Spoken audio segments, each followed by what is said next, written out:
गुजरात में 15वीं विधानसभा के चुनाव 2 चरणों में हो रहे हैं। पहले चरण में 89 सीटों के लिए 1 दिसंबर को वोट डाले जाएंगे। बीजेपी किसी भी कीमत पर 7वीं बार गुजरात की सत्ता हासिल करना चाहती है।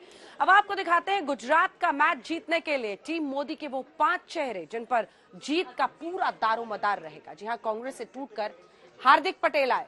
गुजरात के पटेल समुदाय को खींचने की कोशिश करेंगे। क्रिकेटर रविंद्र जडेजा की पत्नी को भी बीजेपी ने जामनगर से टिकट देकर बड़ी बाजी खेली है। स्वागत है जी, स्वागत है। आ गुजरात मैं बनाव्યું છે।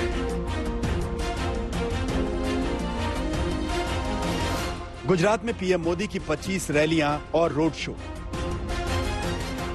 बीजेपी दावा कर रही है कि वो इस बार पहले से कहीं ज्यादा सीटों पर चुनाव जीतेगी। मोदी साहब ने कहा है कि मैं मेरा ही रिकॉर्ड तोड़ने के लिए लड़ रहा हूं। भारतीय जनता पार्टी के कार्यकर्ता उनकी जो बात है, उनका जो इरादा है वो पूरा करेंगे। सबसे ज्यादा सीट, सबसे ज्यादा लीड उसके साथ जीतेंगे। बहुत प्यार मिल रहा है। आप में से कितने लोग मुझे अपना भाई मानते हैं? गुजरात के अंदर सिर्फ 5 दिन में केजरीवाल ने 11 रोड शो कर डाले। पार्टी वाले मिलके काम करते हैं, दोनों पार्टी एक साथ है। तो कांग्रेस को वोट देने से कोई फायदा नहीं है। कांग्रेस वाले चुनाव के बाद इनके पास चले जाएंगे। सारे जने मिलके मैं आपसे क्या मांग रहा हूँ? एक मौका मांग रहा हूँ। आपने इनको 27 साल दिए, मुझे केवल 5 साल देके देखो। अगर पसंद नहीं आए तो मुझे धक्के मार के बाहर निकाल दो। गुजरात में अब की बार कांग्रेस के साइलेंट किलर बनने का खतरा बरकरार है और इस बार असदुद्दीन ओवैसी गुजरात में करीब 10% मुस्लिम वोटरों पर दौरे डाल रहे हैं। लोग आकर हमसे कहती हैं कि मंजलिस के लड़ने से भाजपा को फायदा होता है। मैं आपके दरमियान में खड़े होकर आपसे ही अर्ज कर रहा हूं कि 27 साल से गुजरात में भाजपा कामयाब हो रही है और मंजलिस पहली मर्तबा गुजरात के विधानसभा असेंबली के इलेक्शन में लड़ रही है।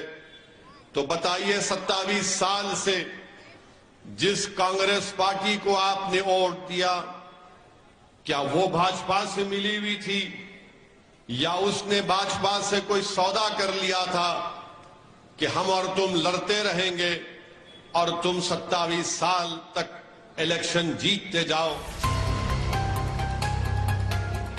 गुजरात के इस चुनावी चक्रव्यूह के बीच बीजेपी ने अपने पत्ते बिछा दिए हैं और अपने होम ग्राउंड पर इस चुनावी मैच के लिए टीम मोदी के 5 बड़े चेहरे हैं जिन पर गुजरात में 7वीं बार सत्ता में वापसी का दारोमदार है।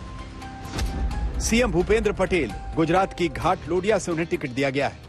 मालतीबेन माहेश्वरी, गुजरात की गांधीधाम विधानसभा सीट से उन्हें टिकट दिया गया है। दर्शिता शाह, इन्हें विजय रूपाणी की जगह राजकोट पश्चिम से उतारा गया है। रिबाबा जडेजा, भारतीय क्रिकेटर रविंद्र जडेजा की पत्नी है। जामनगर उत्तर सीट से उन्हें टिकट दिया गया है। हार्दिक पटेल को विरमगाम विधानसभा सीट से पटेलों को साधने की जिम्मेदारी दी गई। केंद्र का हमारा जो नेतृत्व संभाल रहे हैं हमारे माननीय प्रधानमंत्री मोदी जी, अमित शाह साहब, जेपी नड्डा साहब, साथ पर साथ गुजरात का जो नेतृत्व, गुजरात की जो कमान संभाल रहे हैं भूपेंद्र पटेल साहब, सीआर पाटिल साहब, इवन जामनगर का जो हमारा संगठन का नेतृत्व है, उनका मैं तहे दिल से आभार व्यक्त करती हूं कि पार्टी ने जिस प्रकार मेरे ऊपर भरोसा दिखा के, जता के मुझे ये जो अवसर प्राप्त मिला है, उनके लिए मैं तहे दिल से धन्यवाद करती हूँ। आगे चल के सिटी में मुझे जो टिकट मिला है, तो सिटी में बेहतर से ज्यादा बेहतर हम क्या कर सकते हैं, विकास को और आगे कैसे बढ़ाते हैं, वही एक मुद्दा है, वो बहुत ही आवश्यक है।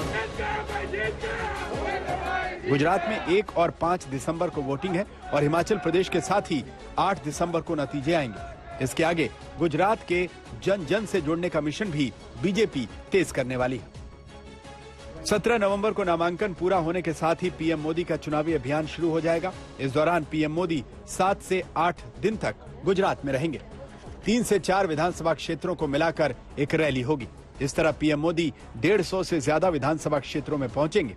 वहीं दूसरे केंद्रीय नेता भी गुजरात में जमकर प्रचार करेंगे। अब आपको दिखाते हैं गुजरात में बीजेपी के वो 8 दिग्गज जिन्होंने चुनाव न लड़ने का ऐलान किया। राजकोट पश्चिम से विधायक और गुजरात के पूर्व सीएम विजय रूपाणी, मेहसाणा सीट से विधायक और पूर्व डिप्टी सीएम नितिन पटेल, रूपाणी सरकार में राजस्व मंत्री और धोलका सीट से विधायक भूपेंद्र चुडासमा, वटवा सीट से प्रदीप सिंह जाडेजा, बोटाद से पूर्व मंत्री सौरभ पटेल, भावनगर से पूर्व मंत्री विभावरी दावे, अहमदाबाद के ठक्कर बापानगर से पूर्व मंत्री बल्लभ काकड़िया, जामनगर के कालावाड़ से पूर्व कृषि मंत्री आरसी फल्दू भी चुनाव नहीं लड़ रहे। तो त्रिकोणीय मुकाबले के लिए गुजरात की टीम मोदी तैयार है, कई नए चेहरों के साथ और गुजरात की सत्ता में 7वीं बार वापसी के प्रण के साथ। ऐसे में बीजेपी कहीं भी कोई कोर कसर नहीं छोड़ना चाहती।